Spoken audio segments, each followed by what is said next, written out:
Good evening. It looks like this cover would have been the better cover to start by going like this with. But anyway, tonight's main event was The Ghost of Frankenstein, and it features Bela Lugosi. So naturally, the movies-ish that we watched beforehand were one Dracula and one Frankenstein. The Dracula one wasn't really a movie, but it was movie length, and I think it was part of a miniseries, 3 movie-length episodes for a whole movie, I don't know, the Steve Moffat Dracula. And it was maybe my favorite Moffat thing, not saying much. I'm not a huge fan of Moffat, but definitely not my favorite Dracula thing, but I don't really like any Dracula things other than the Dracula book, so that's also not surprising. But the combination there somehow worked for me. It came together in the last episode, and I really liked the line, "I knew the future would have wonders. I didn't know it would make them ordinary." Something like that, Dracula says. It's interesting. And the other thing that we watched was the Hammer Horror Frankenstein adaptation, which was called The Curse of Frankenstein. It's hard to keep all these this of monster titles in one's head. Like the Hammer Horror Mummy that we watched over the weekend, it starred Peter Cushing as the Peter Cushing? Yeah, why did I doubt that? Peter Cushing as the academically inclined character who takes things too far, and why am I forgetting people's names? Christopher Lee as the mute monster. And it's not like these are unknown people. These are famous people, and I'm forgetting their names. But that combination is back. I wonder if Peter Cushing is in the Dracula movie or movies where Christopher Lee plays Dracula. I suppose he'd be the Van Helsing character if the pattern continued.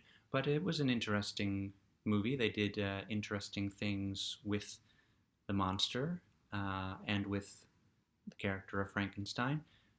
It's the first Frankenstein adaptation where he's had someone there with him for the process who's not an assistant, not an Igor or a Fritz, who is just there to be a body to do things, but an actual intellectual equal who's there and aware of what Frankenstein is doing and kind of helps him until he realizes, oh, he's going to go too far. So that was interesting, and it was a better movie than that Mummy movie.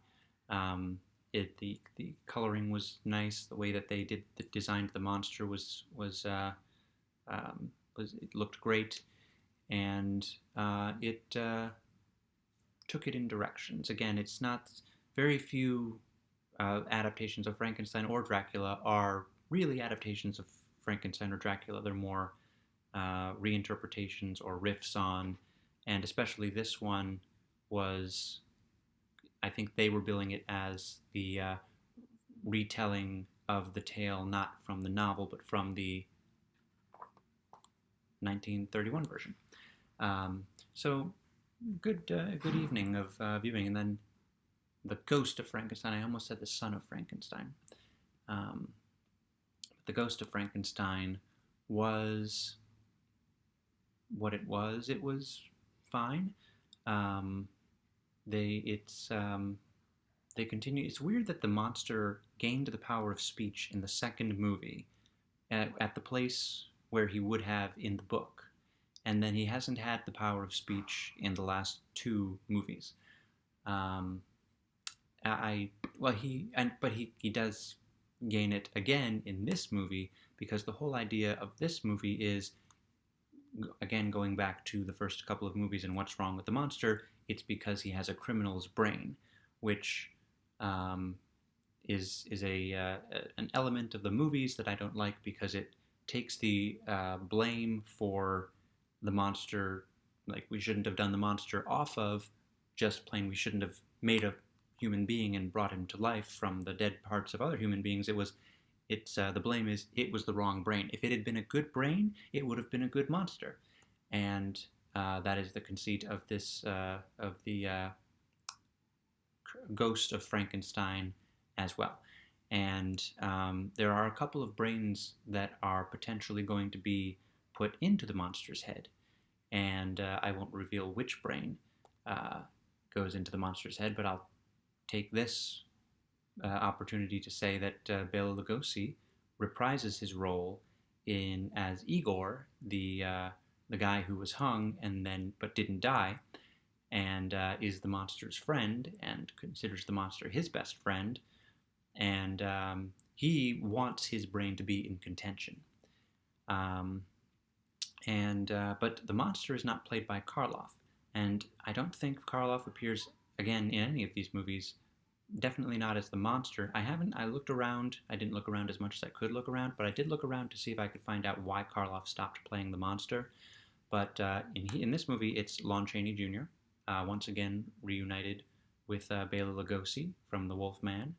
And then also in this movie, Evelyn Ankers, who plays in The Wolf Man, she's Larry Talbot's love interest, and in this movie, she is not the monster's love interest, but she is, and she's not the main Frankenstein. She's not the Dr. Frankenstein of this movie, who is Ludwig Frankenstein, brother of Wolf Frankenstein from Son of Frankenstein, and they're both sons of Henry Frankenstein, who is really Victor Frankenstein.